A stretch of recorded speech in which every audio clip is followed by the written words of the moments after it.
Muy buenos días. Espero que todos se encuentren muy bien. Nosotros estamos muy bien, gracias a Dios. Como desde que inició la cuarentena, hemos estado aquí los mismos. Les mandamos saludos Ismael, Humberto y yo. Hoy vamos a continuar con nuestro estudio del gobierno de la Iglesia. Vamos a ver la parte número 9. El nombre del tema es hombre de una sola mujer y moderado. Hoy vamos a ver dos requisitos, los dos requisitos que siguen según la lista que aparece en la carta a Timoteo. Y vamos a ir avanzando de 2 en 2 o si es posible de 3 en 3 para no tomarnos mucho tiempo, porque son muchos requisitos y si nos tomáramos uno cada semana, pues a lo mejor nos alcanza Navidad y todavía no acabamos de estudiar, ¿verdad? Así que vamos a recordar brevemente lo que vimos la semana pasada. Hablamos sobre el requisito de ser intachable. Vimos que en nuestro idioma el requisito aparece tanto en la carta de Timoteo como en la carta a Tito, ¿verdad? Y aunque se nos traduce de la misma manera, o sea, el español, en griego son palabras distintas. Pero a pesar de que son palabras distintas, se refieren prácticamente a lo mismo. La palabra griega que se usa en la carta a Timoteo se traduce como no encontrado culpable cuando es censurado o atacado. Y entendimos que ser intachable implica no ser encontrado culpable cuando es acusado, pero no significa que no pueda ser acusado, sino que demostramos que bíblicamente había falsas acusaciones y que un anciano que es acusado puede comprobarse que la acusación es falsa. De esa manera no quedaría descalificado en cuanto a ese requisito, pero si se le encuentra culpable. Y también tendríamos que ver cuando llega a la asamblea, ¿verdad?, el caso. Es decir, si los primeros dos pasos de Mateo 18 él no reconoce su error y ante la asamblea lo reconoce, pierde la calificación o el requisito de ser intachable. La palabra griega que aparece en la carta a Tito se traduce como no condenable cuando una persona es examinada debidamente. Dijimos que si al examinar la vida del anciano encontramos algo en él que afecta su reputación, su credibilidad, algo que manche su reputación y disminuya la confianza, entonces ya no es intachable, ¿verdad? Dijimos que debíamos considerar estas dos palabras como un requisito con seriedad, porque nuestro objetivo es evitar que la congregación sea dañada por la mala reputación de un hombre, ¿verdad? Cuando un pastor es acusado y hallado culpable en un pecado grave, la congregación sufre un daño muy profundo. Así que es un grave peligro para la iglesia establecer como anciano a alguien que sabemos que no tiene buena reputación. Eso es lo que vimos la semana pasada. El día de hoy examinaremos los dos siguientes. Vamos a 1 Timoteo capítulo 3, versículo 2. Se mencionan más requisitos ahí, ¿verdad?, pero nos interesan los dos que siguen. Dice así que el obispo debe ser intachable. Eso ya lo vimos la semana pasada. Luego, esposo de una sola mujer, moderado. Hasta ahí. Esposo de una sola mujer, moderado. Yo puse el nombre del tema hombre de una sola mujer y moderado. Y ahorita voy a explicar por qué. Aquí vamos a analizar entonces primero lo que se nos traduce como esposo de una sola mujer. Y este requisito también aparece en la carta a Tito. Tito 1:6. Dice, el anciano debe ser intachable, esposo de una sola mujer, sus hijos deben ser creyentes, libres de sospecha de libertinaje o de desobediencia. Se utiliza en los dos casos esposo de una sola mujer. Entonces, para adentrarnos a comprender qué significa ser esposo de una sola mujer, necesitamos, escudriñar la palabra en el original y ver qué nos dice la Biblia al respecto. Entonces, antes de ponernos a escudriñar con detalle, vamos a orar para ponernos en manos de Dios. Señor, nos ponemos en tus manos y te rogamos que nos enseñes en tu palabra, Señor, lo que has escrito para nosotros. Estamos por decidir quiénes van a ser ancianos entre nosotros. Necesitamos identificar a aquellos que tienen los requisitos. Así que te rogamos, Padre, que nos des la capacidad de comprender de una manera profunda cada uno de los requisitos para que podamos cumplir con nuestra responsabilidad como corresponde. Guíanos con tu Espíritu Santo a toda verdad, Señor, y permítenos encontrar entre nosotros aquellos que tú has llamado a tu servicio. Gracias de antemano. Amén. Muy bien, ¿qué significa ser esposo de una sola mujer? Y hay varias formas de interpretar este pasaje y según la forma en la que lo interpretes, te va a llevar a una aplicación distinta. Es decir, cada forma de interpretar este requisito te lleva a una aplicación distinta. Vamos a analizar las más comunes y explico cuál es la que tenemos en árbol plantado y por qué. Caso número 1, esposo de una sola mujer, algunos lo interpretan directamente como no practicar la poligamia. Es decir, los ancianos no deben de tener más de una esposa al mismo tiempo. ¿Se entiende? Una restricción a la poligamia. El anciano debe practicar la monogamia, ¿verdad? Estar casado con una sola mujer. Y, por supuesto, que esta prohibición está implícita en el requisito. Pero no me parece que sea solamente esa la prohibición. Les explico por qué. Bueno, dejemos en claro, un hombre polígamo realmente no podría ejemplificar el amor de Cristo por su iglesia, ¿verdad? El apóstol Pablo nos habla del misterio de Cristo y su iglesia, como si fueran el novio y la novia ya desposados, y la boda se realizaría cuando Jesús venga por la iglesia, ¿verdad? Entonces, cualquier hombre que tenga más de una esposa no podría transmitir correctamente el ejemplo del amor de Cristo por su iglesia. Y aparte, según el contexto cultural, es decir, cómo estaba la situación en aquel tiempo cuando Pablo escribió estos requisitos y cuál era la costumbre. Sabemos que siempre se ha practicado la poligamia, desde Génesis en sus primeros capítulos, ¿verdad? Ya se veía que había hombres con más de una esposa e incluso hemos visto personajes bíblicos que tenían más de una esposa. Pero, ¿cómo estaba el contexto en aquel entonces? Según el libro de John MacArthur, que se llama El Plan del Maestro para la Iglesia, él dice que históricamente es muy poco probable que Pablo se refiriera a la poligamia, puesto que en aquel tiempo ni los romanos ni los judíos tendían a practicar o a participar en esa práctica. Es decir, claro que había polígamos, pero no era la tendencia, no era lo común. El comentario de Ellicott dice: una de las causas que afectaba la estabilidad de la vida familiar en aquel tiempo era la facilidad y la frecuencia del divorcio. Según un poeta romano llamado Marcial, dice, escribió de una mujer que llegó a tener 10 maridos. Otro poeta romano llamado Juvenal escribió de una mujer que en 5 años tuvo 8 esposos. Entonces, era facilísimo divorciarse. De hecho, aún en los judíos vemos que Jesús fue cuestionado sobre el divorcio por cualquier causa. Vamos a verlo en Mateo 19:3. Mateo 19:3 dice, algunos fariseos se le acercaron y para ponerlo a prueba le preguntaron, ¿está permitido que un hombre se divorcie de su esposa por cualquier motivo? Esto ya lo estudiamos en el tema del divorcio, ¿verdad? En la serie de fundamentos con respecto al matrimonio. Y vimos que esto era una trampa. Preguntarle a Jesús esto era una trampa porque, según el Reformation Study Bible, dice que existían 2 corrientes de pensamiento en cuanto al divorcio en aquel entonces. Y ambas partían de una interpretación de Deuteronomio 24:1-4. Según el Rabí Hillel, que era una de las corrientes, el divorcio estaba permitido por las razones más insignificantes. Si había preparado una sopa que no te gustó, te podías divorciar. Si había hecho algo tu esposa y no te había agradado, te podías divorciar. Es decir, podías divorciarte prácticamente por cualquier motivo. Y la otra corriente era según el Rabí Shammai, y decía que el divorcio estaba permitido solo por indecencia grave por parte de la esposa. Ya sabemos la postura de Jesús, dijo, salvo o excepto en caso de inmoralidad sexual. El divorcio estaba prohibido. Entonces, se puede comprobar, tanto en la Biblia como en documentos extrabíblicos, históricos, contemporáneos de aquel entonces, que la costumbre o lo más común eran los divorcios por cualquier cosa. De manera que la poligamia, aunque algunos la practicaban, no era la regla. Se esperaría, claro, de cualquier cristiano que fuese monógamo, ¿verdad? Que tuviera una sola esposa. Porque aparte no tendría culturalmente mucho sentido pensar en la poligamia si te puedes divorciar cuando quieras, ¿verdad? Entonces, fíjate, si este requisito se estuviera enfocando solamente en prohibir la poligamia, culturalmente sería difícil de explicar, pero abre la puerta a otro tipo de problemas que no identificaría este requisito. Por ejemplo, imagínate un hombre que ha tenido 6 divorcios ilícitos en el pasado y ahora está con su 7ª esposa, nada más con una.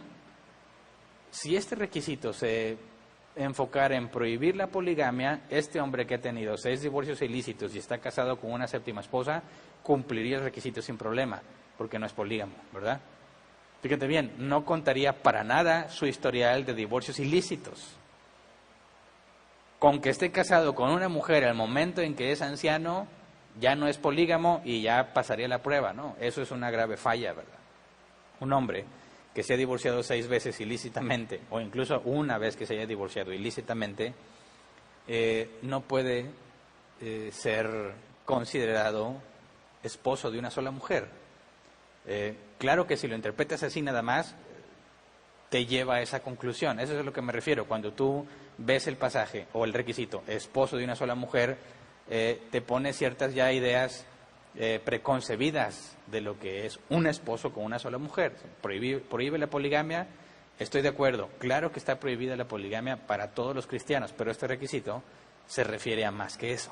Así que vamos a otra interpretación común. Cuando leen esposo de una sola mujer, algunos concluyen, el anciano debe estar casado. La lógica es simple, ¿verdad? Dicen, a ver, la única forma en la que puedes cumplir este requisito es que estés casado, ¿verdad? ¿Cómo un hombre podría cumplir el requisito de ser esposo de una sola mujer si no está casado? Esa es la lógica detrás del análisis, ¿verdad? Pero si así fuera, Pablo mismo tendría un problema porque él se estaría descalificando a sí mismo, ¿verdad? Vamos a 1 Corintios 7, versículos 7 al 9.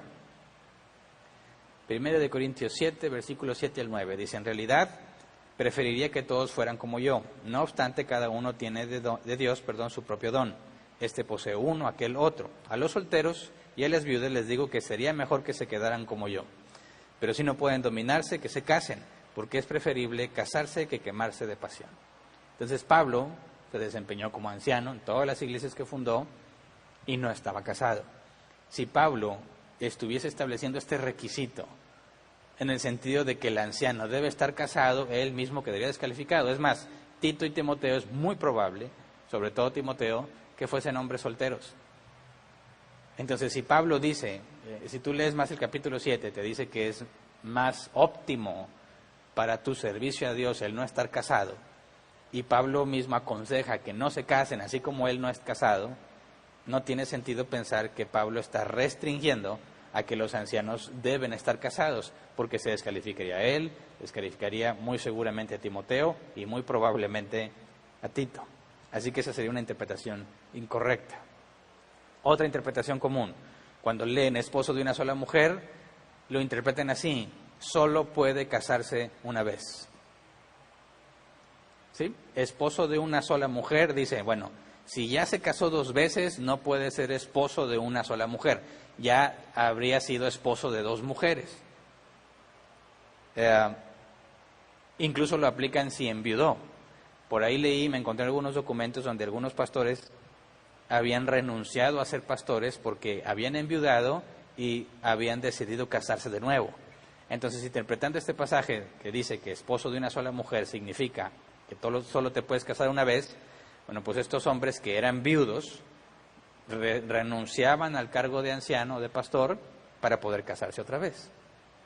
O sea, estarían diciendo que un anciano no puede recasarse, o sea, no puede volver a casarse bajo ninguna circunstancia. En otras palabras, están poniendo el recasamiento como una especie de pecado, ¿verdad? Pero fíjate, si Pablo se refiriera a que solo te puedes casar una vez, pues la manera más fácil de escribirlo hubiese sido así: el anciano solo se puede haber casado una vez, ¿verdad? Sin embargo, eso no es lo que escribió.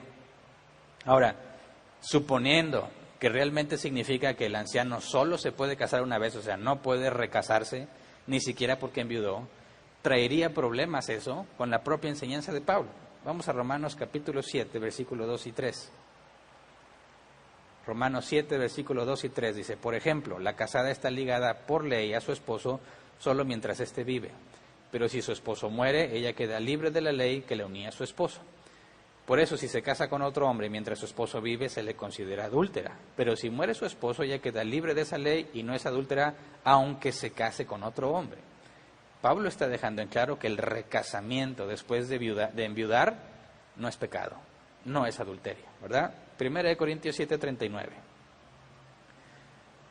La mujer está ligada a su esposo mientras él vive, pero si el esposo muere, ella queda libre para casarse con cualquiera, con tal de que sea en el Señor.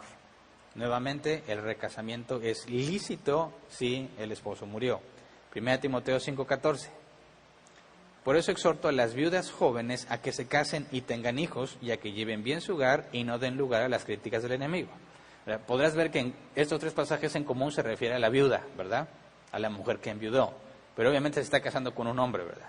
Y si ella no peca de adulterio al volver a casarse después de enviudar, el hombre con el que se casó tampoco, ¿verdad?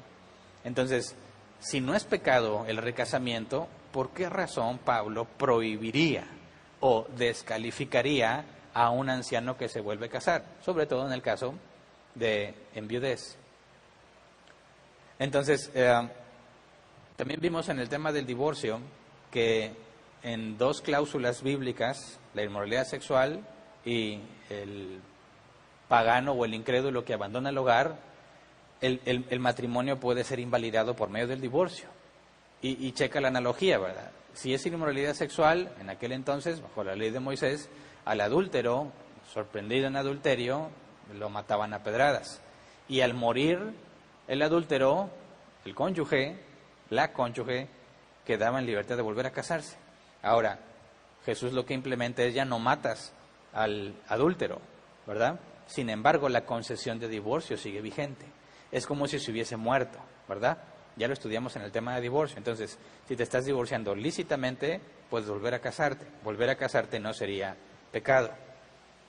Así que si Pablo enseña y promueve incluso en las viudas jóvenes que se vuelvan a casar, no puede ser la interpretación correcta que el anciano no puede volver a casarse, ¿verdad? Caes en una contradicción con la propia enseñanza de Pablo, así que tampoco es correcta esa interpretación. Otra interpretación. Cuando algunos leen esposo de una sola mujer, lo interpretan así: el anciano no debe ser un hombre divorciado. Y la verdad, aunque me esforcé, no me queda claro cómo deducen eso, ¿verdad? Dice, esposo de una sola mujer, dice, por consecuencia no se debe divorciar. Me imagino que están tratando de ver que no cumples el requisito si estabas casado y te divorciaste porque ya no eres esposo de una sola mujer. Pero, no sé, me cuesta un poco de trabajo llegar a esa conclusión. Y aparte, si así fuera, tienes un problema, ¿verdad? Porque si dices que el anciano no se puede divorciar, estás diciendo que prácticamente el divorcio es una especie de pecado que descalifica al anciano. Pero Jesús enseñó que el divorcio era lícito en el caso de inmoralidad sexual. Recordémoslo en Mateo 25, versículos 31 y 32.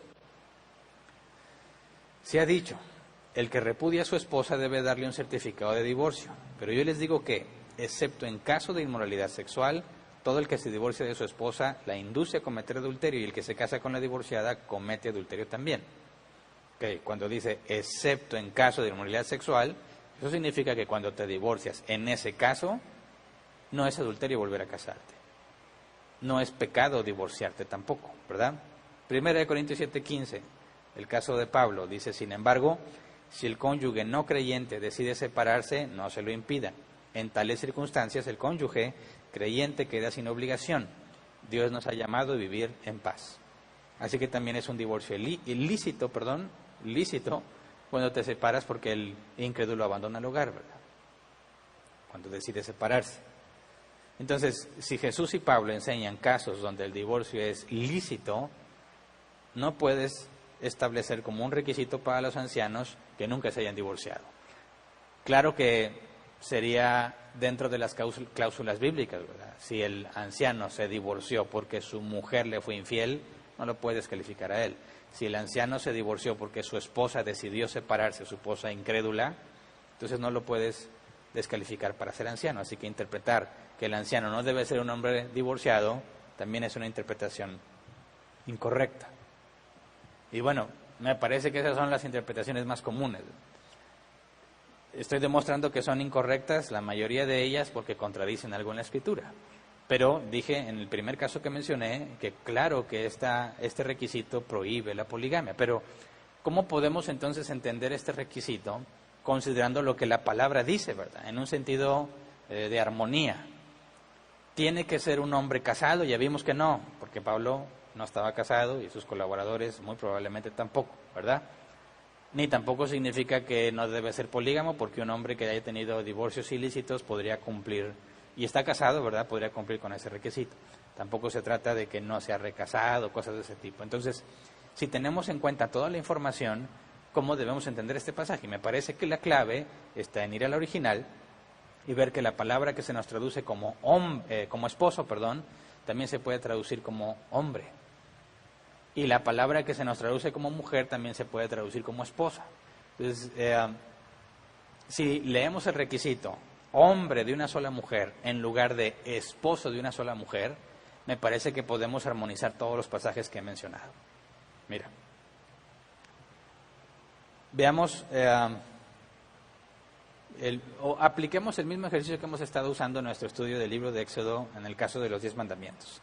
¿Se acuerdan? Los que estén con nosotros acompañándonos los miércoles en el estudio de Éxodo, bueno, sabrán que estamos diciendo que en cada mandamiento, que estamos estudiando los 10 mandamientos con detalle, en cada mandamiento debemos ver un sentido positivo y un sentido negativo de ese mandamiento, ¿verdad? Entonces, si aplicamos esta misma regla aquí en este requisito, ¿verdad? Si decimos el hombre debe ser, o el anciano debe ser hombre de una sola mujer, tendríamos que ver ese requisito en un sentido positivo y en un sentido negativo. Veamos el caso del sentido positivo. Hombre de una sola mujer, no hay una negación aquí, ¿verdad?, sino una afirmación. Hombre de una sola mujer. ¿Qué entendemos aquí? Bueno, que es fiel en todos los sentidos. Si el hombre es de una sola mujer, su carácter lo va a revelar, ¿verdad? Este hombre, si es de una sola mujer, no estaría coqueteando con otras mujeres o codiciando a otras mujeres. Vamos a Mateo 5, 27 y 28. Mateo 5, versículo 27 y 28. Dice, ustedes han oído que se dijo, no cometas adulterio. Pero yo les digo que cualquiera que mire a una mujer y la codicia ya ha cometido adulterio con ella en el corazón. Entonces Jesús está diciendo que no nada más es no cometer adulterio en la práctica, sino también en tu mente. Hablar de un hombre de una sola mujer, estamos hablando de una fidelidad en todos los sentidos. Si tú eres fiel a tu esposa, te vas a mantener alejado de otras mujeres, ¿verdad? Y alejado no necesariamente me refiero a físicamente, ¿verdad?, de estar guardando la distancia de las mujeres.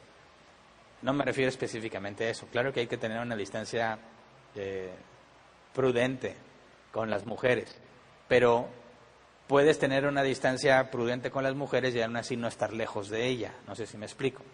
Son hombres que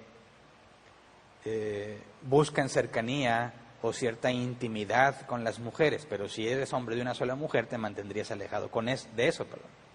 Sería especialmente, este hombre de una sola mujer sería especialmente cortés para con su esposa, y habría un trato muy claro entre lo que su esposa recibe de él y lo que otras mujeres reciben de él. ¿Me explico? Cuando un hombre es de una sola mujer, vas a ver que no trata a ninguna otra como trata a su esposa. Tiene mucho cuidado en su relación con otras mujeres. Un hombre de una sola mujer no estaría enredado en sospechas de infidelidad, ni tendría cercanía peligrosa con otras mujeres. Ejemplo, cuando un hombre decide confiar sus secretos a una mujer que no es su esposa y a contarle cosas íntimas y privadas, o acepta que una mujer que no es su esposa le cuente cosas íntimas y privadas, está teniendo una cercanía muy peligrosa. Hablamos de eso en los temas del divorcio también. Digamos, está enredando en asuntos muy complejos donde él mismo está convirtiéndose él mismo está buscándose un tropiezo cuando ese tipo de cosas, cuando está tratando de tratar a otra mujer como si fuera su propia esposa, ¿no? Tienes que mantenerte alejado, saber discernir cuándo puedes hablar de un tema con una mujer y cuándo no, porque ya corresponde a una privacidad, una intimidad que no debes de tener con ninguna mujer salvo con tu esposa. Podríamos decir en otras palabras que el hombre de una sola mujer es aquel que se deleita en su esposa, se deleita en su mujer. Es decir, su alegría, su gozo, acuérdense que la palabra gozo tiene que ver con una convicción, no necesariamente con estar feliz. Ya vimos que hace tiempo en la serie de fundamentos que puedes estar gozoso aún en medio del sufrimiento, ¿verdad?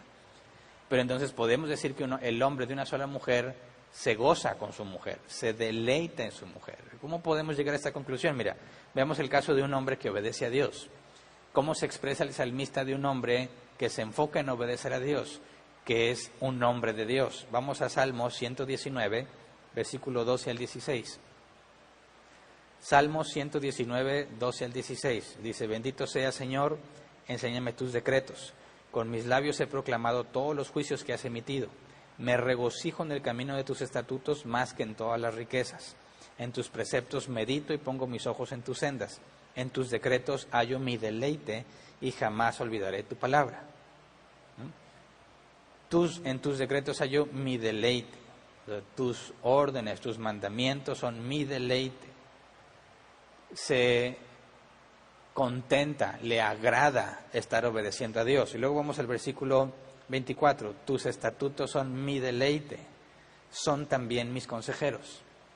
Entonces, podemos entender que un hombre que es fiel a Dios, un hombre que le sirve solo a Dios, es un hombre que se deleita en obedecer a Dios, ¿verdad?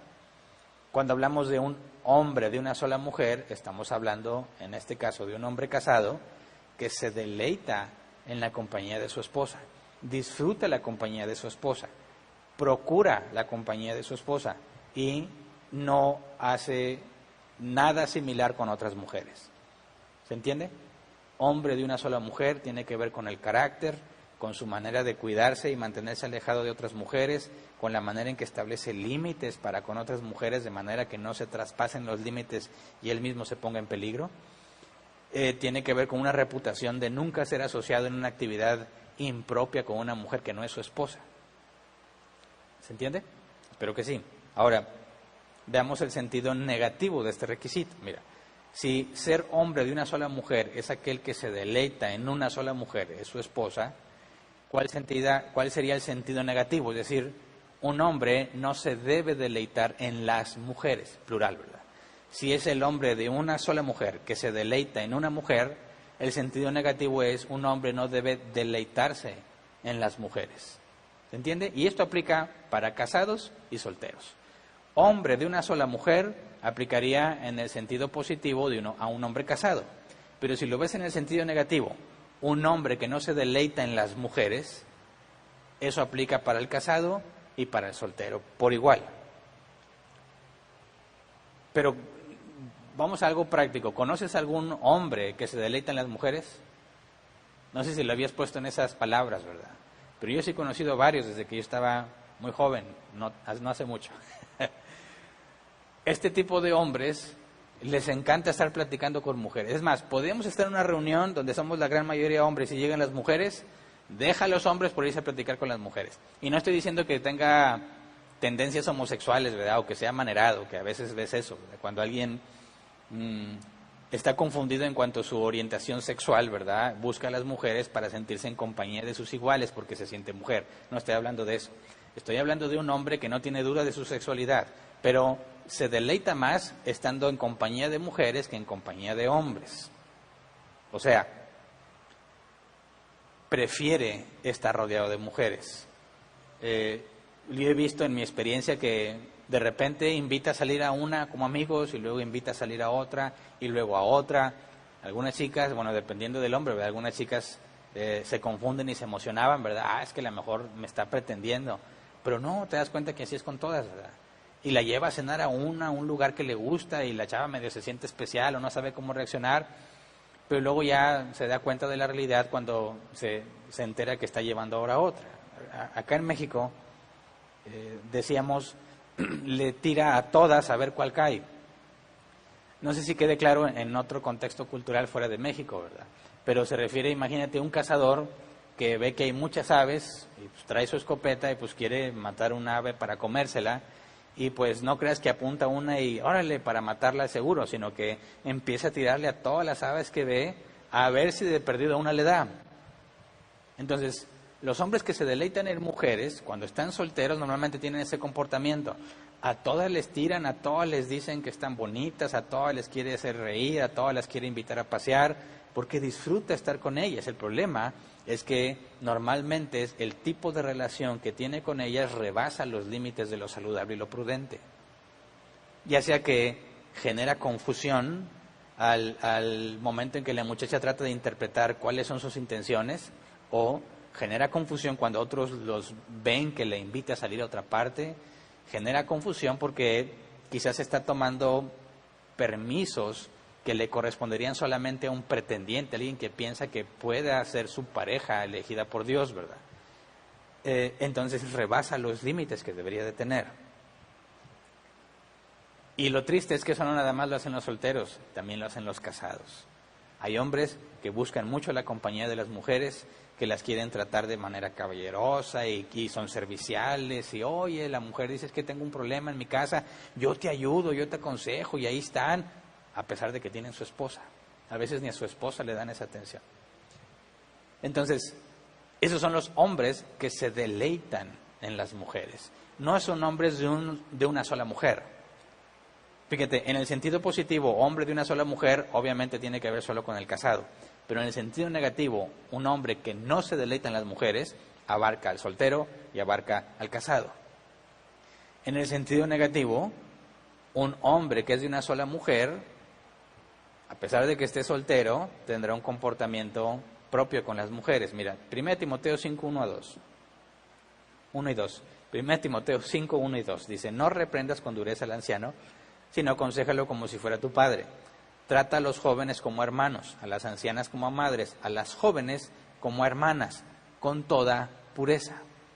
Y la pureza no nada más tiene que ver con lo sexual, también con los sentimientos que ella debe tener claro, tus sentimientos que ella debe tener claro hacia ella. Es decir, no prestarte a confusiones, de manera que la muchacha piense que la estás pretendiendo por la manera en que la tratas. Si una muchacha piensa que la estás pretendiendo porque eres muy servicial, y eso me parece que estás rebasando un límite que no debieras rebasar, a menos que obviamente tengas esas intenciones. Pero si no las tienes, simplemente lo haces porque te gusta, porque te sientes a gusto, te sientes contento, te gusta estar con ella, me parece que ya no te estás comportando con toda pureza.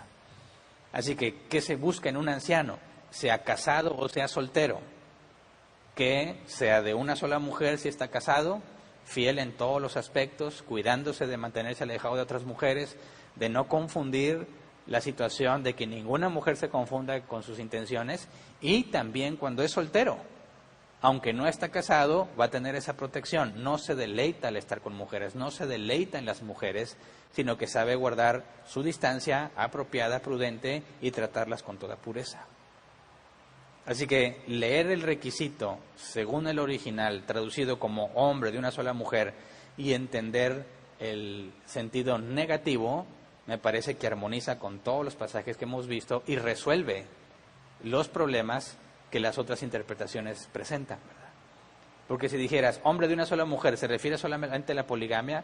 Claro que no, se refiere a toda su actitud. Y si un hombre se ha divorciado ilícitamente anteriormente, no califica como hombre de una sola mujer, porque no supo respetar a su esposa, no supo mantenerse fiel, no supo cuidar sus responsabilidades y obligaciones de acuerdo al juramento que hizo con Dios al momento de casarse. Claro que queda excluido el polígamo, claro que queda excluido cualquiera que sea o se permita libertades impropias con las mujeres. Entonces, hombre de una sola mujer, me parece que es la manera correcta de interpretar ese pasaje, y debemos asegurarnos que los que van a ser ancianos y los que son ancianos, en mi caso, siempre estén cuidando ese requisito. Acuérdate, no se trata de una vara que tienes que pasar o librar una única vez para poder ser nombrado anciano, y ya después no importa. No, es algo que debe mantenerse de por vida si eres anciano, y aún si no eres anciano, ¿verdad? Los que son solteros, que no sean ancianos, tienen que tener claro que no se pueden deleitar en las mujeres, ¿verdad? Tienen que esperar la que Dios le ha dado para ellos.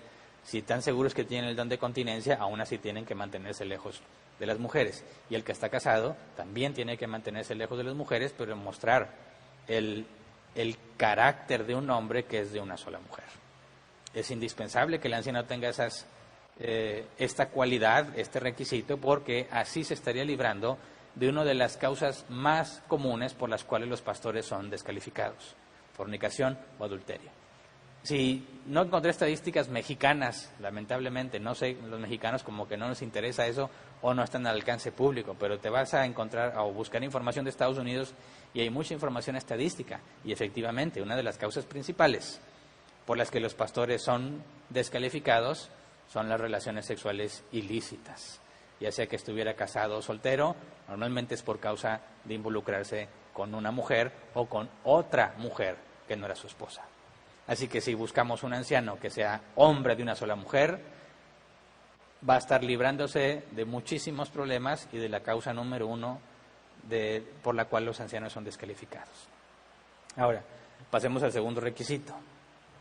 Ser moderado. Así lo dice la NBI, moderado. Si nos vamos al original, la palabra moderado en griego, nefalios o nefalios, se traduce como sobrio, según la concordancia Strong. El diccionario Helps lo traduce así: libre de influencias negativas, no intoxicado. Ahora, ¿qué es ser sobrio? Según la concordancia Strong, es sobrio.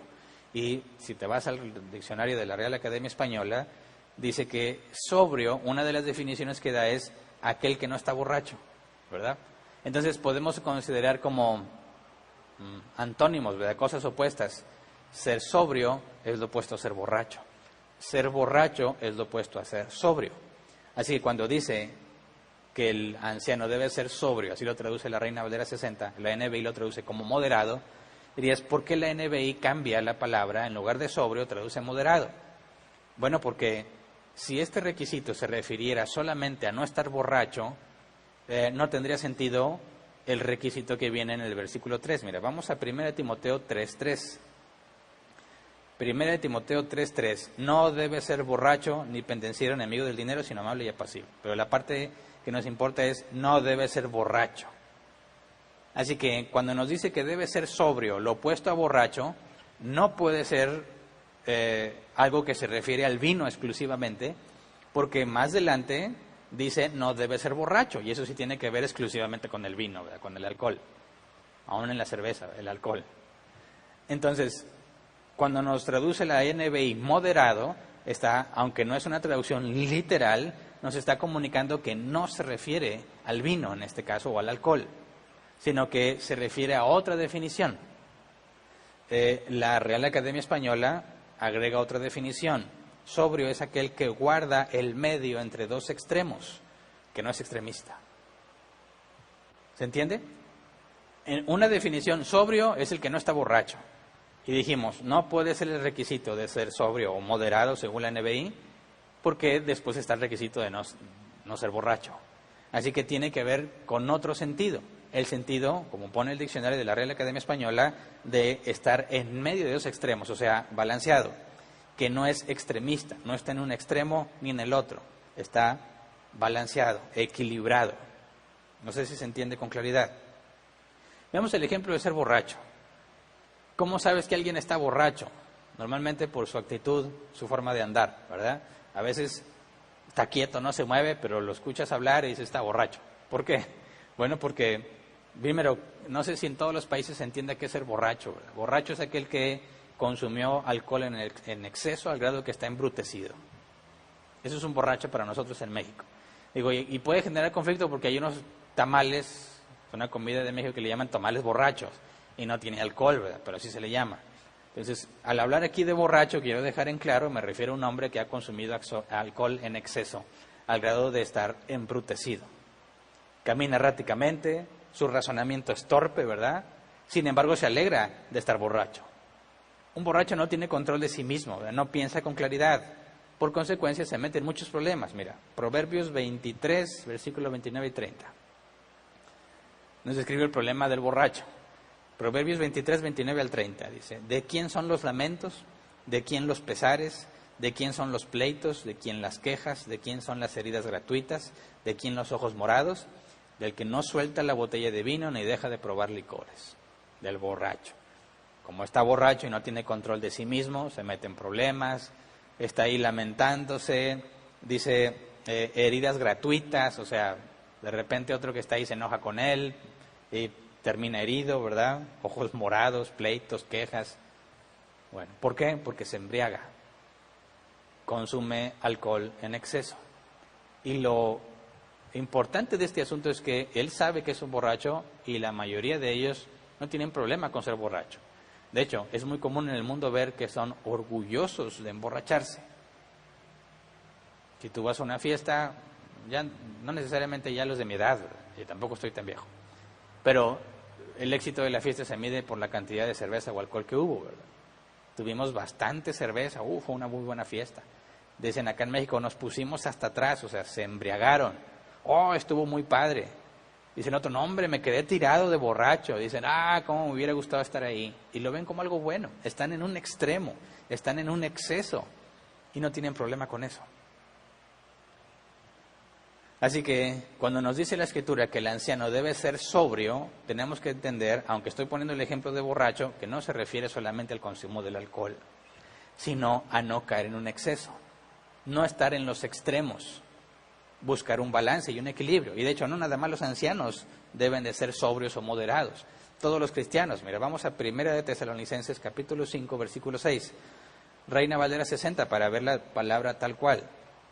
1 de Tesalonicenses 5, 6. Por tanto, no durmamos como los demás, sino velemos y seamos sobrios. La misma palabra griega. 1 de Pedro 5, 8, Reina Valera 60. Sed sobrios y velad, porque vuestro adversario, el diablo, como león rugiente, anda alrededor buscando a quien devorar. Así que todos los cristianos, hombres o mujeres, todos debemos ser sobrios. Pero es un requisito indispensable para el que va a ser anciano. No debe estar en los extremos. Vamos a tratar de aplicarlo más en la práctica para verlo ejemplificado. Mira, John Piper, yo espero que muchos conozcan quién es John Piper, describe de esta manera un hombre sobrio. Dice, es un hombre que tiene dominio propio y gobierna sus apetitos. Valora más la libertad que la esclavitud a tal grado que no es dominado por nada. Luego el comentario de William Hendrickson, erudito del Nuevo Testamento. Dice, un hombre sobrio o moderado es aquel cuyos sus placeres no son primariamente los de los sentidos, como los placeres de los borrachos, por ejemplo, sino los del alma. Está lleno de fervor espiritual y moral, no es dado a los excesos, el uso del vino, etcétera, sino que es moderado, equilibrado, calmo, cuidadoso, firme y sano. Esto se refiere a sus gustos y hábitos físicos, morales y mentales. Gustos, hábitos físicos, morales y mentales, prácticamente en todo el área de la vida, ¿verdad? Son sanos, equilibrados, moderados. De ahí que la NBI prefiere usar la palabra moderado en lugar del antónimo de borracho, que es sobrio, para evitar la confusión, como que trata de traer más claridad. Vamos a un ejemplo práctico. Quizás en nuestro estado, Nuevo León, México, es uno de los estados que presenta mayor afición al fútbol, ¿verdad? Algunos dicen que la mejor afición es la de Monterrey. Eso es lo que yo he oído. Yo no soy aficionado al fútbol. Así que puedo hablar con la conciencia limpia de esto. Pero pongamos el caso de un hombre que no es moderado en cuanto al fútbol. O sea, un hombre que está en los excesos en cuanto al fútbol. Es dominado por el fútbol. Así como un borracho está dominado por el alcohol, un hombre que no es moderado en cuanto al fútbol está dominado por el fútbol. No sé si conozcas a alguien. Por ejemplo, puede parecer una persona normal hasta cierto punto, aunque normalmente está hablando de fútbol.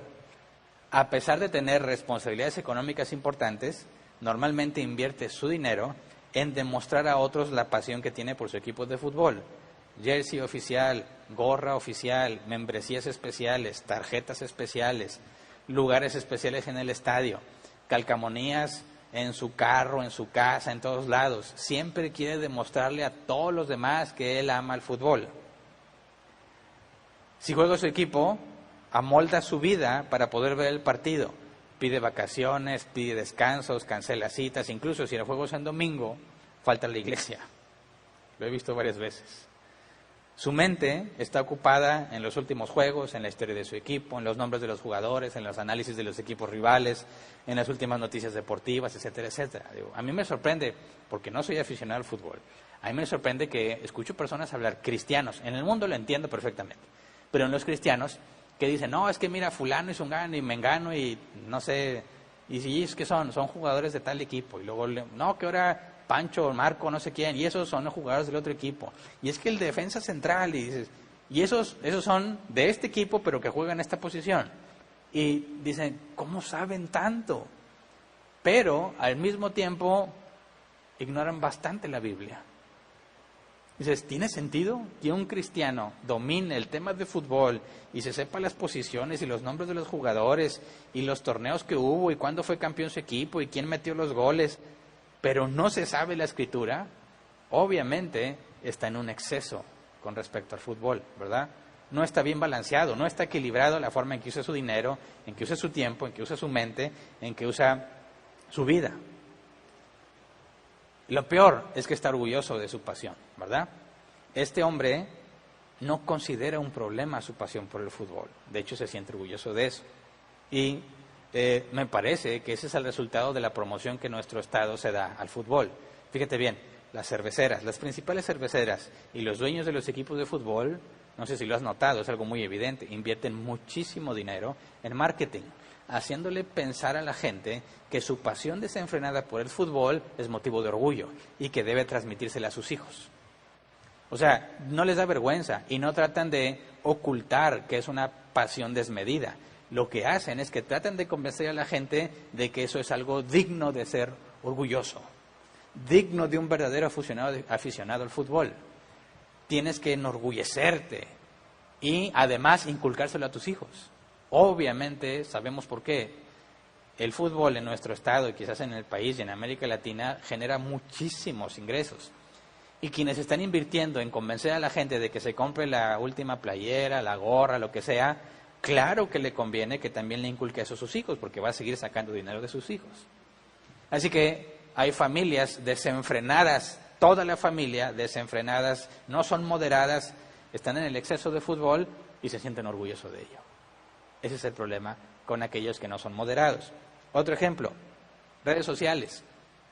Seguramente conoces a alguien que tiene un problema con las redes sociales, ¿verdad? Normalmente son las mujeres, me parece, en mi experiencia, normalmente son las mujeres, pero como estamos hablando de los ancianos, vamos a dar el ejemplo del problema que tienen los hombres. ¿Conoces algún hombre que está dominado por las redes sociales? También he conocido algunos. No pueden hacer actividad alguna sin informarle a sus seguidores lo que están haciendo con su respectivo selfie, ¿verdad? Aquí haciendo ejercicio, selfie. Aquí de compras, selfie. Aquí comiendo, foto de la comida, luego selfie. Aquí aburrido y se toman la foto para que se vea que está aburrido, pero lo tiene que publicar, ¿verdad? Aquí preparando la cena, aquí durmiendo, incluso algunos acostados se toman la foto, ya durmiendo, no estás dormido. Obviamente, si no, ¿cómo te tomas el selfie?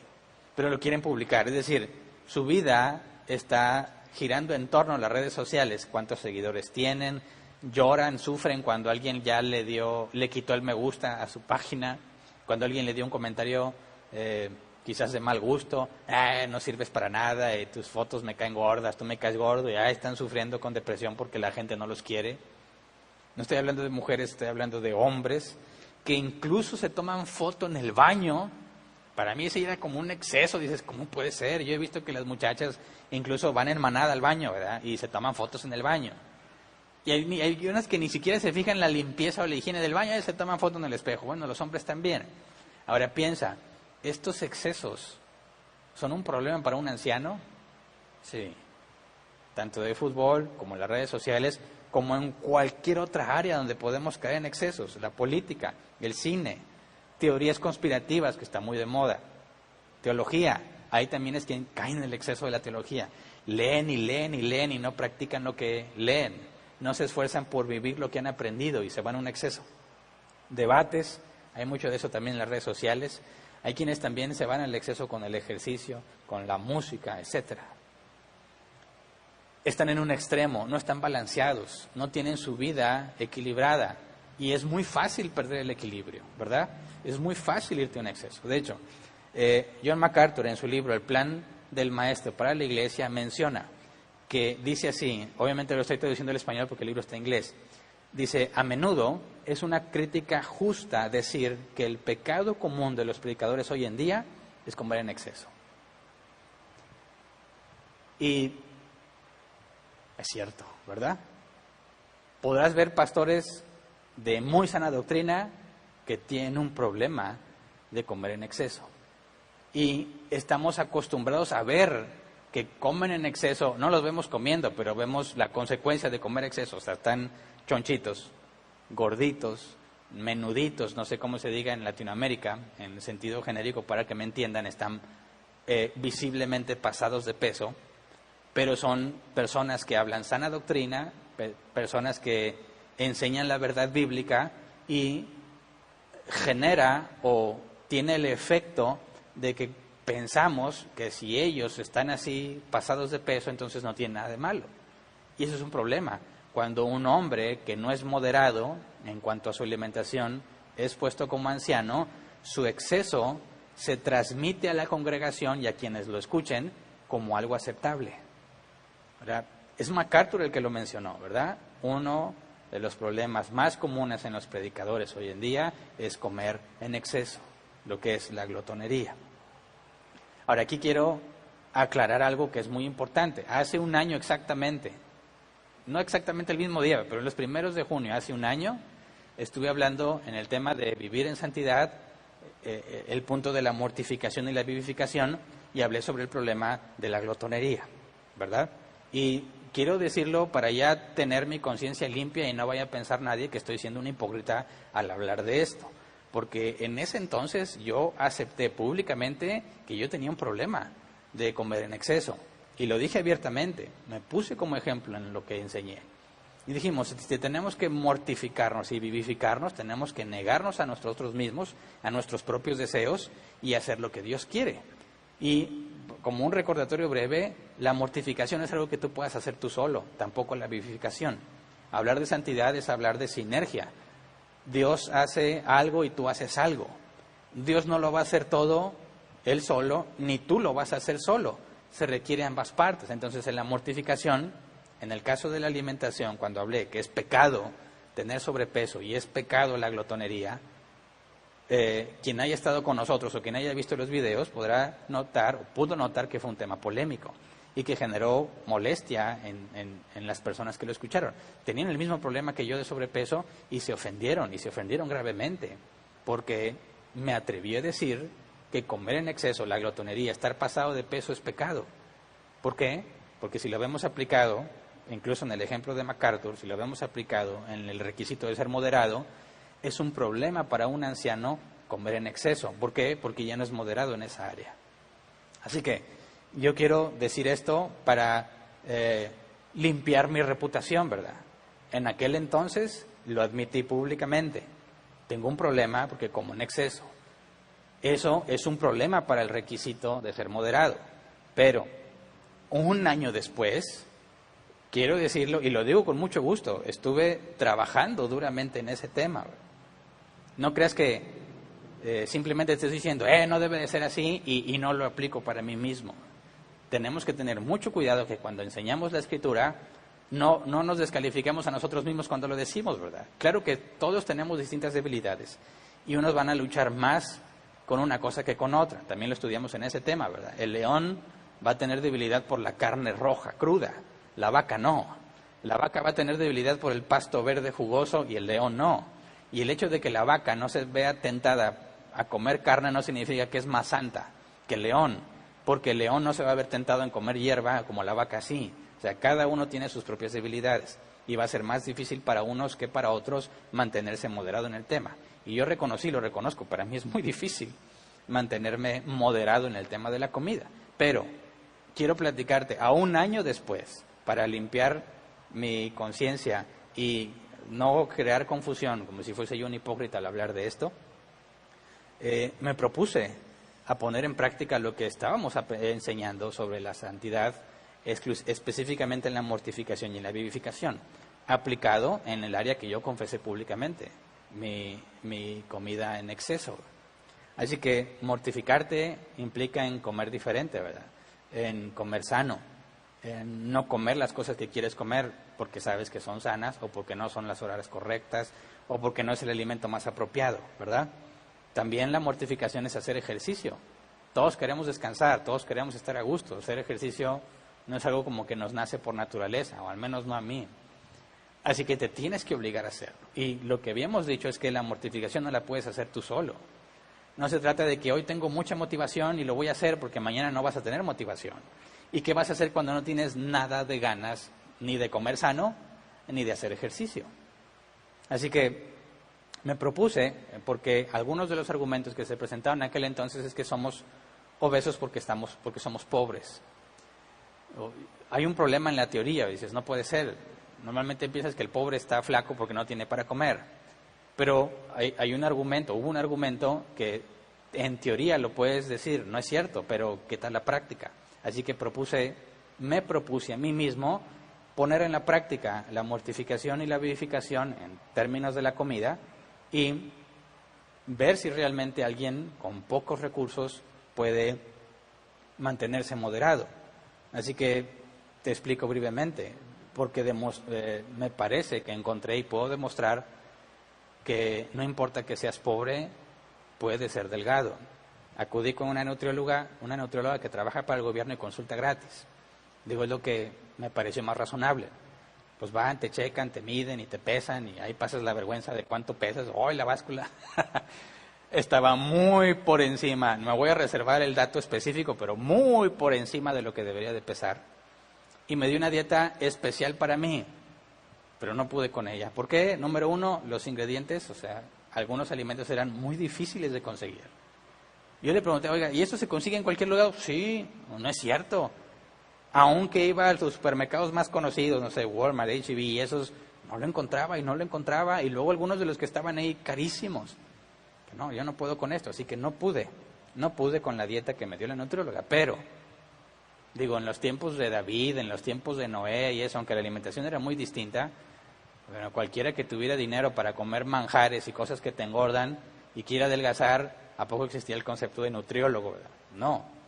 Entonces, no estoy diciendo que consultar nutriólogos sean malos, sino que yo me propuse experimentar si alguien que no tiene dinero para pagar esas consultas podría bajar de peso. Así que, sin nutriólogo, ¿qué hice? Busqué en internet sitios especializados confiables, cuáles son los alimentos que debes de consumir para comer balanceado y sano.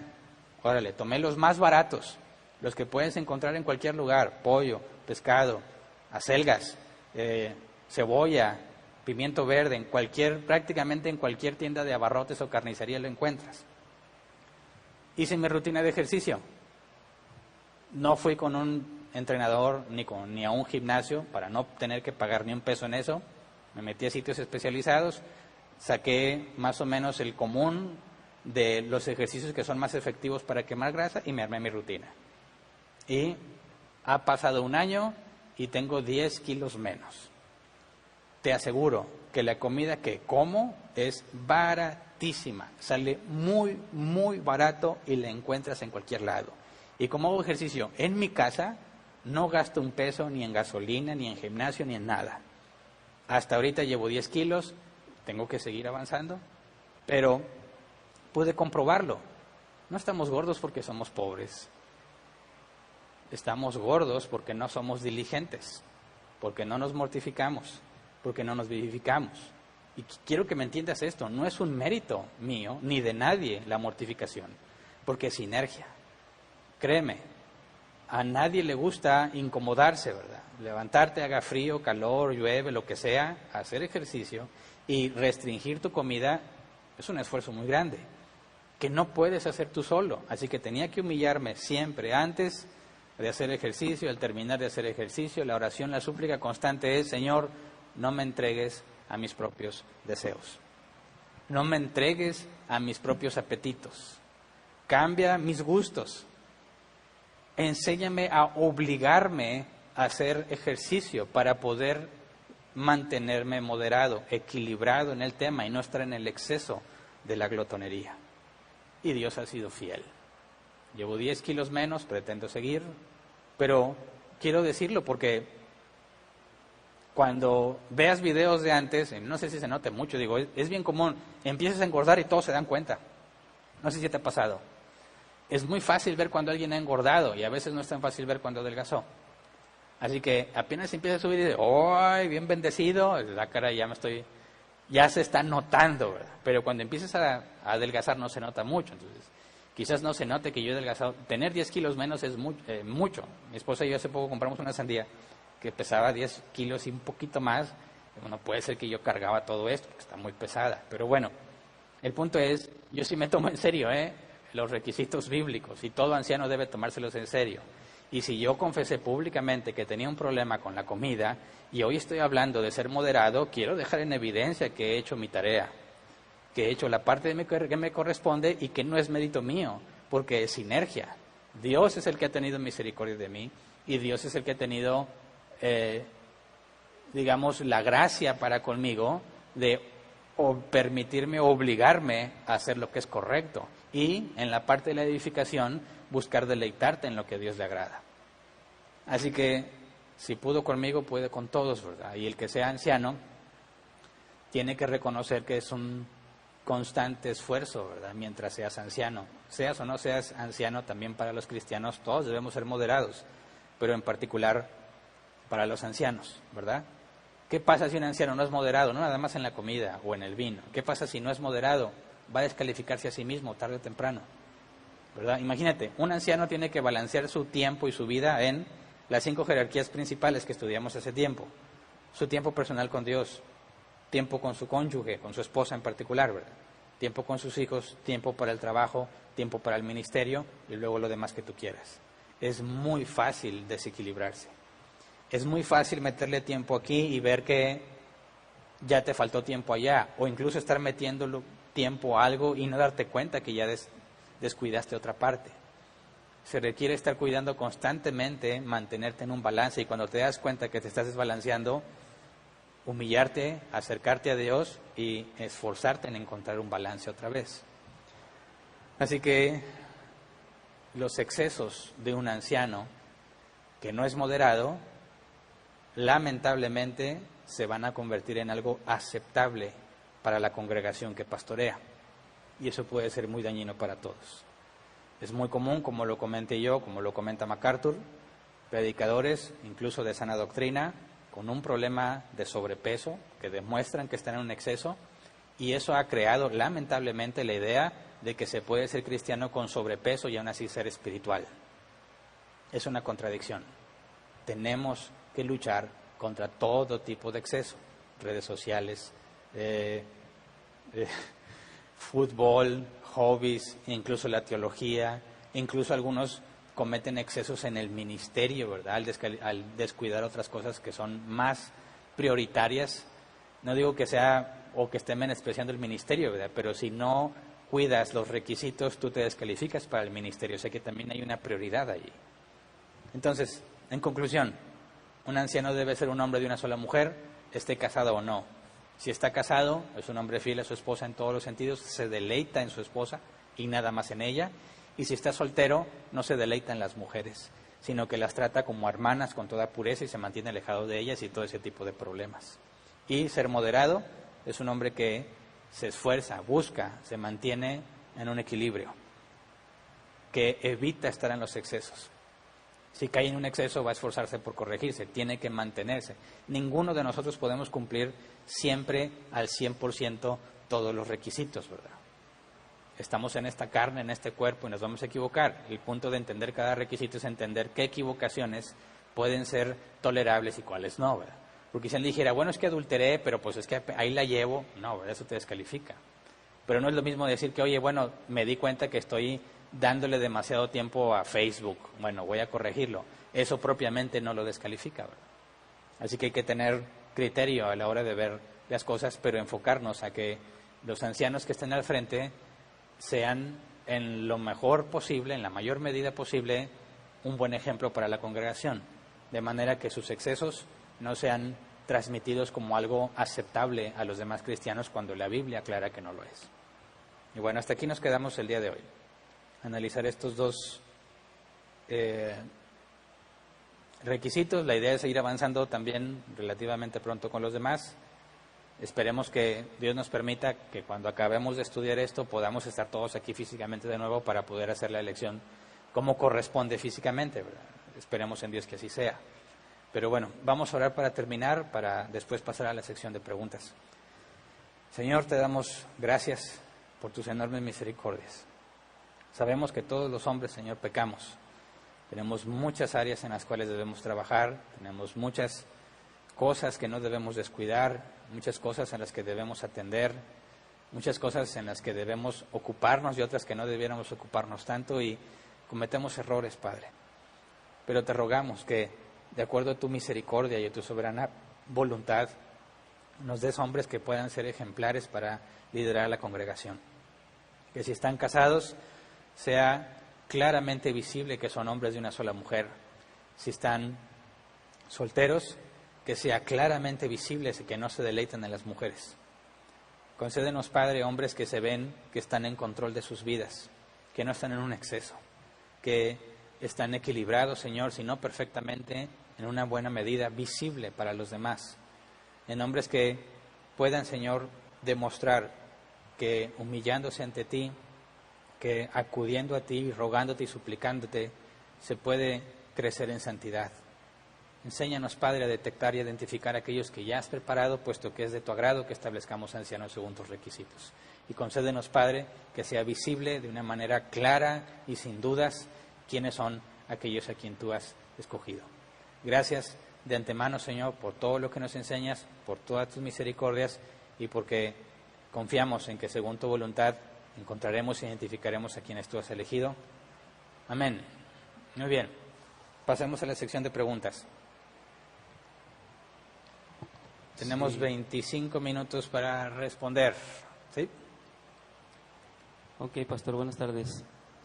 La primera pregunta dice: pastor, cuando era católica me dijeron que si me divorciaba seguía siendo esposa porque me casé por la iglesia y que eso era para siempre. Bueno, eso corresponde al tema del divorcio, ¿verdad? Pero lo que yo mencioné hoy es que si hubo inmoralidad sexual, el divorcio es lícito. Si el que se dice creyente se comporta como aquel que no lo es o tiene evidencia de que no lo es y abandona el hogar, o sea, se separa, también te puedes divorciar. Eso es bíblico, de la boca de Jesús y de la boca de Pablo. Así que si tú te divorcias en esas cláusulas, nadie te puede decir que es algo prohibido o algo equivocado. Ok, perdón, no mencioné el nombre de la persona que hizo esa pregunta, que es Mayela de la Rosa. Victoria Flores dice, pregunta, Pablo nunca se casó. ¿Pablo nunca se casó o era casado? Dice, porque dice, Pablo pertenecía al Sanedrín, porque escuché que si pertenecías al Sanedrín debería ser casado. Estoy confundida, gracias. Sí, es que en el contexto cultural es difícil explicar cómo tenía esas credenciales sin estar casado. La Biblia no lo dice, ¿verdad? Claramente Pablo afirma que él no está casado, pero no se nos dice si nunca se casó, y sería un caso especial al tener semejantes credenciales, ¿verdad? Sobre todo ante el Sanedrín, o si era viudo. Algunos, partiendo del contexto cultural y de lo que se requiere para tener las credenciales que él tenía, se inclinan a pensar que era viudo, pero no hay nada que lo diga con certeza. Muy bien, pastor. Pues extrañamente no hay preguntas. Hoy me lucí entonces con la predicación, quedó todo clarísimo, o les damos tiempo. Pues a lo mejor están ahorita, ya, espera, aquí voy. Déjame, estoy aquí refrescando todo, cualquiera de los dos, pero no tenemos preguntas nuevas.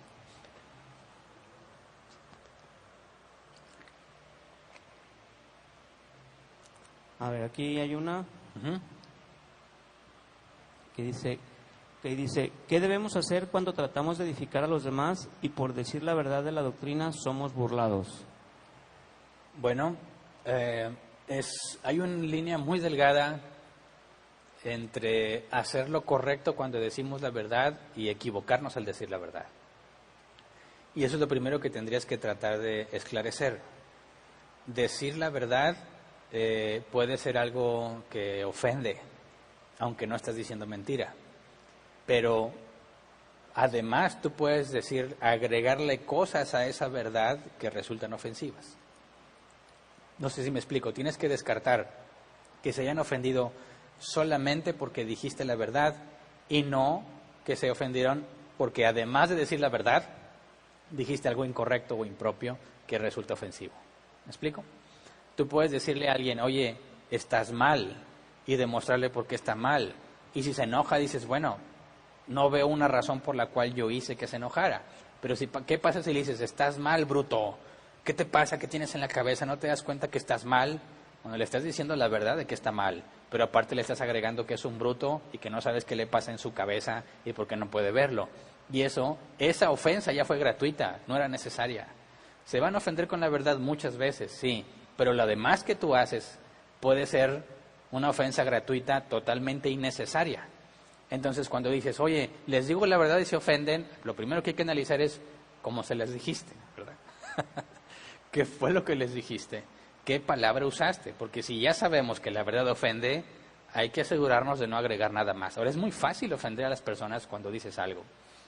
Se malinterpreta, o es más, quizás ni siquiera tuviste la intención de ser ofensivo, pero alguien, no sé, dice, no, pues yo vi que Hernán hizo así el ceño y ya, eso me ofendió. Me ha pasado. Entonces, dices, ¿qué pasa cuando alguien hiero, lastimo, ofendo a otros porque les digo la verdad? Lo que tienes que hacer es asegurarte de que les dijiste la verdad bíblica tal como es, de la manera más respetuosa posible que esté a tu alcance. Hasta donde tu entendimiento te dé para ser lo más amable, lo más comprensivo, lo más respetuoso al comunicar la verdad. Y si lo fuiste, te esforzaste al máximo y aún así se ofendieron, pues bueno, es parte de... A Jesús lo odiaron por decir la verdad. Si a Él lo odiaron, si Él lo ofendió al decir la verdad y Él solamente dijo la verdad, nosotros que cometemos muchos errores al hablar, con mayor razón. Entonces, si se nos persigue o nos ofende o se trata de perjudicar a nosotros por decir la verdad y estamos seguros que lo que hicimos fue correcto, padecemos como buenos soldados de Jesucristo. Digo, por eso mataron a Esteban, ¿verdad? Pero si detectamos que hubo algo que nosotros hicimos, bueno, hay que pedirle perdón a Dios y buscar corregir nuestra manera de hablar para buscar que realmente nosotros no seamos causa de ofensa. Sí, el comentario de la misma persona que le está respondiendo su pregunta, que es Carrigar, dice, si digo lo de la glotonería, se burlarán y me dirán que estoy incorrecta y que no es bíblico, aunque yo sé que sí. Dice, a eso me refiero.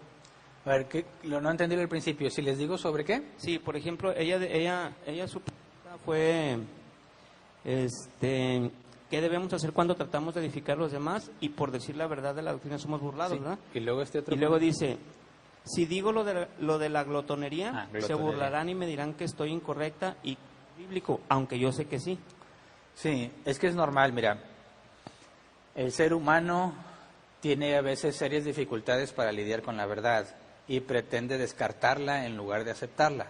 Es una reacción natural, o sea, no es lo mismo que te digan, oye, no hay que ser borracho cuando tú no eres borracho, ¿verdad? Dices, sí, ser borracho está mal, pero cuando estás con sobrepeso y alguien te dice, es pecado tener sobrepeso, pues te va a afectar. En algunos casos hay otros que Dios les ha dado más humildad y dicen, no, pues sí es cierto, ¿verdad? Y se humillan. Pero a veces los que dicen sí es cierto no se han humillado, es decir, simplemente están usando un mecanismo de defensa donde ignoran lo que se dice o tratan de verlo como algo chistoso, convertirlo en una especie de broma y ya no tomarlo en serio. Te lo digo también por experiencia propia, más bendecidito, ¿verdad? Dices, jaja, sí, es que Dios ha sido bueno y ahí entre risa y risa le dejaste que se resbalara esa verdad y ya no piensas en eso, ¿verdad? Pero cuando le dices a alguien, oye, es que estás obeso y eso es pecado, bueno, pues es verdad, no lo puedo negar, pero obviamente voy a tener una lucha interna sobre cómo reaccionar. Y muchas veces la respuesta va a tender a ser agresiva, porque cuando algo nos duele y nos lastima, tendemos a defendernos. Entonces, si tú le dices a alguien, es que la glotonería es pecado y esa persona tiene glotonería en su vida, lo que esperas, lo normal, no es que digan, no, ¿sabes qué? Es cierto, me voy a arrepentir. Digo, qué bueno que pasara eso, pero eso no es lo que normalmente va a pasar. Así que tienes que anticiparte a la situación, ¿verdad? ¿Es un tema difícil? Sí. ¿Es un tema polémico? Sí. Pero a veces tenemos que decirlo, sobre todo cuando vemos que es un problema que está afectando a la vida de nuestro hermano. Mateo 18:15. Entonces, sí, se van a enojar y tú tienes que estar preparado para saber que eso es una respuesta normal. Pero el hecho de que hayan reaccionado así no significa que Dios no les hizo entender. ¿Me explico? Pudiste haberlo entendido completamente, pero no puedes lidiar con el dolor, con la emoción, con la vergüenza que te da lo que te dijeron y tratas de quitarla de ti lo más pronto posible. Es decir, ¿tú quién eres para juzgar? Y no te están diciendo que estás mal a veces, pero ya su comportamiento refleja que les duele, que les molesta. Y ahí lo que se requiere de la parte del que está diciendo, pues es paciencia y tolerancia, ¿verdad? Decir, ok, analízalo, piénsalo, ¿verdad? Entender por qué se está enojando, o por qué se está riendo, o por qué simplemente te ignora. Pero confiamos en que no es lo que yo dije o como lo dije.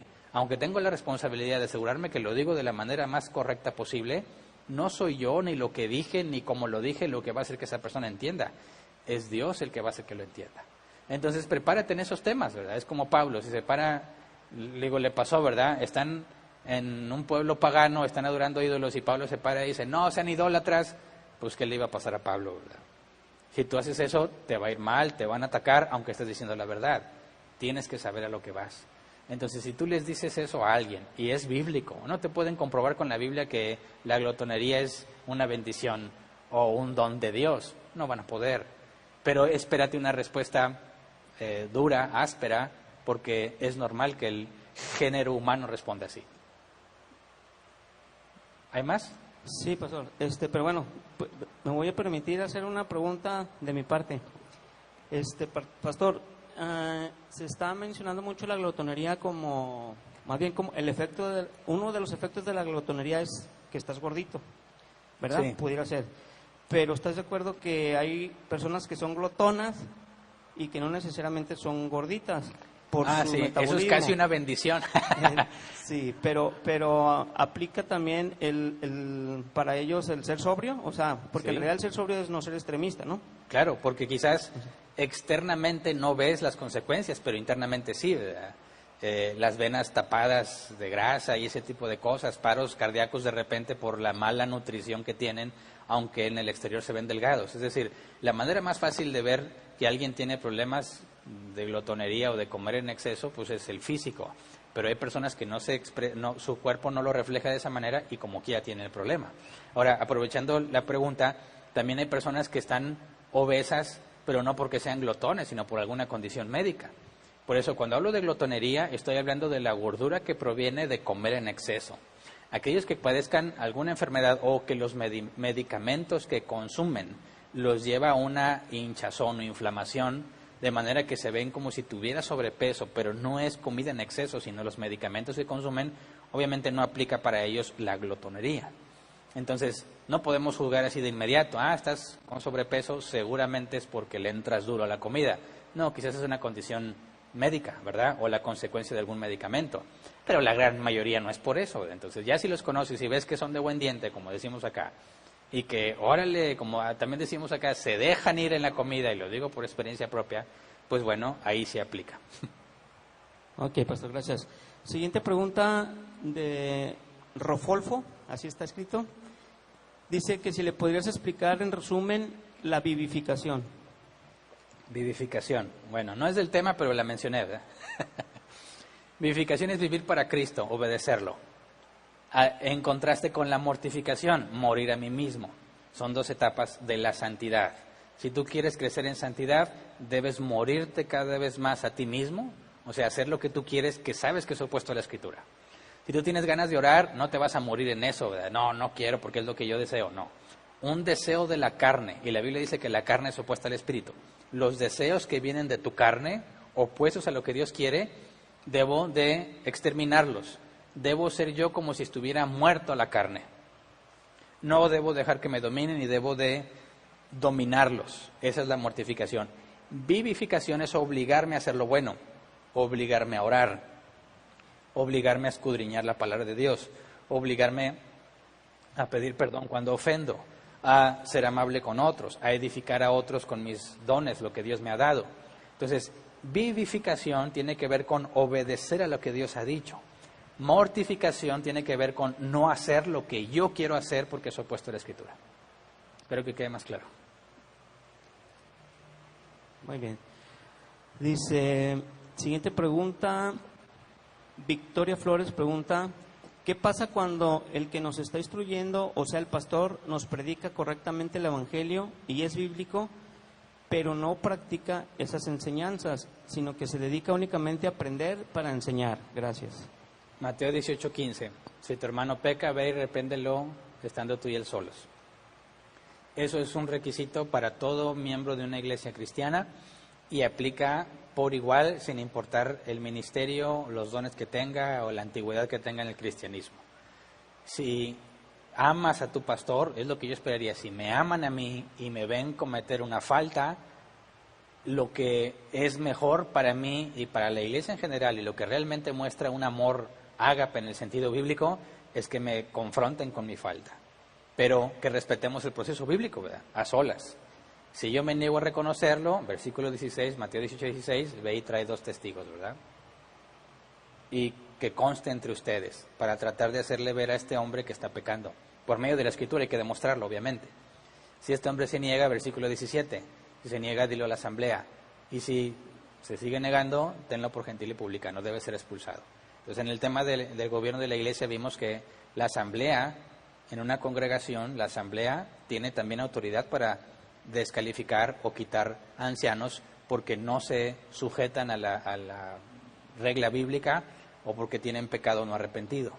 Entonces, la congregación puede, previo proceso de Mateo 18, 15 al 17, que es lo que enseñó Jesús para la disciplina de la iglesia, si un anciano, dice incluso Pablo, le dice a Timoteo, los ancianos que pecan que pecan o que insisten en pecar, repréndelos en público. Si un anciano llega a la asamblea porque no reconoce su error y se le demuestra que está en pecado, públicamente es evidenciado. Y si no se arrepiente, es expulsado. Así que parece que es algo feo, algo duro, algo sin amor, pero bíblicamente es lo opuesto. El verdadero amor te dice la verdad. El falso amor te oculta la verdad y te miente. Así que si realmente aprecias a un hijo de Dios, a tu hermano en Cristo, no vas a permitir que siga pecando sin cumplir la parte que te corresponde. Muy bien. Dice la siguiente pregunta, Adriana Vázquez, dice que si el anciano no da evidencia de poner el ejemplo en el sobrepeso para su congregación, ¿estaría desacreditado para pastorear? Siempre y cuando se haya seguido el proceso, ¿verdad? Porque, como podrás saberlo, no puedes adelgazar de un día para otro. Qué bueno fuera, ¿verdad? Una pastilla milagrosa o el Miracle Power no sé qué que te dicen, sin hacer ejercicio, nomás póntelo en la panza y bajas. Es falso. Si tú le demuestras a alguien que tiene sobrepeso, que a lo mejor es muy fácilmente demostrable, y él lo reconoce, obviamente hay que darle tiempo, ¿verdad? Para que se ponga a hacer ejercicio, cambie su alimentación. Para empezar, que se mortifique, deje de comer lo que sabe que no debe de comer, que deje de estar en reposo o sin la actividad física que debe tener. Y vivificarse es que coma lo que es saludable y que haga ejercicio adecuado para su estado. Y eso va a tomar tiempo. Entonces, no significa que vas para afuera. No, espérame, sí reconozco mi error, reconozco mi pecado, voy a trabajar en eso. Por eso es que era mi preocupación de dejar en claro que ya llevo camino recorrido y que ya estoy cerca de estar en mi peso ideal, ¿verdad? Para demostrar que al momento en que reconoces un pecado, hay que enfocarse en hacer la corrección y demostrar que la santificación usando el proceso bíblico es posible. Ok, Rosa Ramírez pregunta sobre lo que ya contestaste, lo de que si una persona enferma de la tiroides, entonces nomás para que sepa que ya se contestó su pregunta hace rato. Dice la siguiente pregunta, William Ventaligera dice, ¿el anciano, si no se quiere casar, puede ejercer como anciano? Claro, ya vimos que Pablo, muy seguramente Timoteo y probablemente Tito, eran personas que no estaban casadas y se desempeñaron como ancianos. Siguiente pregunta, Jesús López dice, si un anciano es divorciado porque su esposa cometió adulterio, él no es desacreditado, dijiste, pero si la causa del adulterio fue porque él dio prioridad al ministerio sobre su esposa y no la atendió como debiera, ¿eso se le acusa de adulterio? Bueno, no aplicaría propiamente en este requisito, pero aplicaría en gobernar, que debe gobernar bien su familia, ¿verdad? Porque no puedes ligar directamente, o sea, si la esposa cometió adulterio porque él descuidó su familia, dices, no, esa liga no corresponde, porque cada uno, según la Biblia, peca de su propia concupiscencia. Así que el adulterio de la mujer no puede ser responsabilidad del descuido del hombre. Claro que no negamos que contribuye. Así que no puedes decir, el anciano no puede ser anciano porque su esposa adulteró y se divorció. Ahí no aplica. Pero si se comprueba que él no gobernó bien su casa y su familia, y eso desembocó, no provocó, desembocó o aportó a un ambiente donde su esposa fue tentada y seducida, por así decirlo, bueno, entonces, si él fue negligente en esa área, habría que pedirle que se retire de ser anciano, porque ha demostrado que si no puede gobernar bien su casa, no va a poder gobernar bien la casa de Dios, que es lo que literalmente dice ese requisito que vamos a analizar más adelante. Siguiente pregunta, dice Tiffany Muñoz, dice que en cuanto a ser moderados, pastor, dice, ¿aplica también cuando una persona puede llegar a ser un ídolo de eso? Como el ejemplo que puso del ejercicio, o dedicar más tiempo a eso que ahora. Claro, cualquier cosa en la que ya te fuiste a un extremo, que ya no tienes una vida balanceada, por eso es pecado y debe ser corregido. Ya no eres moderado si caes en los excesos. Juan Villarreal pregunta, bueno, dice, ¿entonces el sobrepeso constante descalificaría a un anciano? La glotonería no reconocida. Esa sería la manera más clara de explicarlo. Porque si Pablo lo dice, las cosas que no quiero hacer termino haciéndolas y las cosas que quiero hacer no las hago. Soy un miserable. Esa lucha interna que caracteriza al cristiano, pues según el área de debilidad en la que estés enfocado, pero si hablamos de la glotonería, pues quizás vas a encontrar que sube y luego baja y luego sube y luego baja. Dices, bueno, pero la evidencia de la lucha ahí está, ¿verdad? Está luchando por ser moderado y está la evidencia de que está en guerra consigo mismo. Eso no descalifica a un anciano por no ser moderado, pero si dice, no, sí, pues está en sobrepeso y sobrepeso y sobrepeso y no baja y ya se habló con él y él dice que lo entiende y no baja, entonces ya se trata como un pecado no reconocido, falta de arrepentimiento, y se podría procesar como algo que lo descalifica. Muy bien. Rosa Ramírez, ya por último, en lo que eran sus preguntas que he estado haciendo aquí, nada más dice que si la persona que está enferma tendría que explicarles a todos que tiene tiroides. Bueno, no en el caso de cualquier cristiano, pero en el caso de un anciano, sí, se está evaluando. Imagínate que aquí entre nosotros dijera, pues hay alguien que tiene todos los requisitos, pero se ve que tiene sobrepeso, pero resulta que es una condición médica, tendría que hacerse el conocimiento de todos que no se puede descalificar a él por la apariencia física debido a otro problema, ya que no es glotonería. Bien, dice Liliana Salgado, mi pregunta es acerca de la genealogía de nuestro Señor Jesucristo, pues la lista que presenta el Evangelio de Mateo no concuerda con la del Evangelio de Lucas. Te la hago esta pregunta porque ya es la última, ya no tenemos otra. Bueno, va a ser un comentario también de una persona que...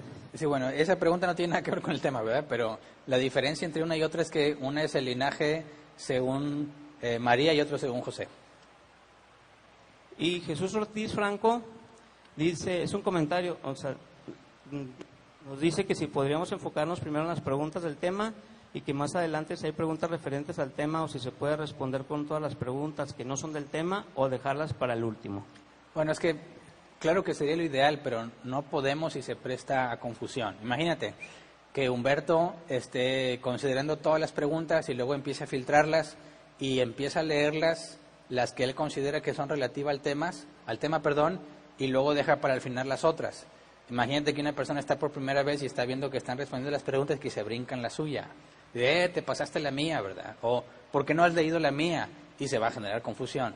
Así que no, lo más transparente y claro posible es las leemos todas y las vamos o respondiendo o descartando según se van presentando. Muy bien, pues sí, ya no hay más preguntas, pastor, y nos queda 1 minuto, 58 segundos. Bueno, entonces consideramos terminada la sesión de preguntas, ¿verdad? Muy bien. Gracias a todos los que están preguntando. Miembros de Árbol Plantado, espero que no sean negligentes en este tema, que consideren bien las opciones, que estén conscientes o hasta donde tu capacidad humana te dé de comprender bien el requisito, porque tú eres parte del proceso de elección de nuevos ancianos y si eres negligente afectas a toda la congregación. Así que roguemos al Señor que nos muestre con claridad y al mismo tiempo cada uno de nosotros hagamos la parte que corresponde para identificar a aquellos a quienes Jesús ha llamado. Es todo. Si Dios quiere, nos vemos entonces el próximo miércoles. Cuídense. Los semáforos en todo el país sigue rojo con respecto a el retorno a las actividades, así que sin cambio, hasta que veamos mejores tendencias en los números y que el semáforo esté en amarillo, procederemos a informar a toda la iglesia cuál sería el procedimiento para regresar. Ya tenemos algo bosquejado, algo armado, y estamos esperando que se presente la situación, ¿verdad? No hay nada hasta ahorita que indique que las cosas van a mejorar, al contrario, todas las gráficas que yo he visto indican que los números se están complicando cada vez más, hay más contagiados, hay más muertes. Eso hace pensar que no volveremos a congregarnos en físico dentro de poco tiempo. Pero bueno, Dios puede cambiar la situación cuando Él le plazca. Así que cuando veamos que el semáforo en nuestro estado, o no sé si se maneje por municipio, creo que es a nivel federal, ¿verdad? Si el estado cambia en amarillo, entonces en ese momento informaremos a todos los miembros de la iglesia sobre el proceso a seguir y cómo iríamos este regreso. De entrada, no sería nada obligatorio, es decir, no vamos a forzarlos a que vengan en un semáforo amarillo, va a quedar a criterio de cada uno de ustedes, que su conciencia no les afecte, pero aquellos que quieran congregarse, al momento en que se presente el semáforo en amarillo, vamos a notificarles cuál es el proceso. Es todo. Muchas gracias, cuídense, descansen y nos vemos la próxima si Dios quiere. Sí.